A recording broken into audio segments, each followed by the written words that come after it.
Hi hall, ஸ்கூல்லாம் open ஆகிடுச்சில்ல.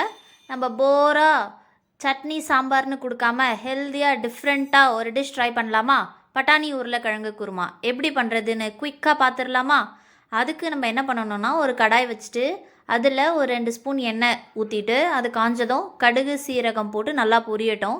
அதுக்குள்ளே நம்ம ஒரு மீடியம் சைஸ் வெங்காயம் கட் பண்ணி வச்சுருக்கோம், அதையும் போட்டுடணும். அதை போட்டு நல்லா வதக்கி விட்டுடுங்க. ஒரு சின்ன பச்சை மிளகா போடணும். அதுக்கப்புறம் ஒரு சின்ன தக்காளி, இஞ்சி பூண்டு பேஸ்ட்டும் ரெடி பண்ணி வச்சுருக்கோம், அதையுமே போட்டு நல்லா வதக்கி விட்டுடுங்க. அது ஒரு பச்சை வாசனை போகிற வரைக்கும் கொஞ்சம் நல்லா அது வதங்கினா போதும். அதுக்கப்புறம் நம்ம வீட்டில் அரைச்ச குழம்பு மிளகாத்தூள் போடணும். நம்ம ஆல்ரெடி ஒரு பச்சை மிளகா போட்டதுனால நாங்கள் 1 ஸ்பூன் தான் குழம்பு மிளகாத்தூள் போட்டிருக்கோம். 1 ஸ்பூன் போட்டுட்டு கொஞ்சமாக மஞ்சத்தூள், தேவையான அளவு உப்பு, இது எல்லாத்தையும் போட்டு நல்லா வதக்கி விட்டுடுங்க. பேரலாக நம்ம ஆல்ரெடி வேக வச்ச பட்டாணி உருளைக்கிழங்கு இருக்குது இல்லையா, அதே குக்கரில் இந்த வதக்கின எல்லாத்தையும் அதிலே போட்டுட்டு நல்லா கலந்து விட்டுடுங்க.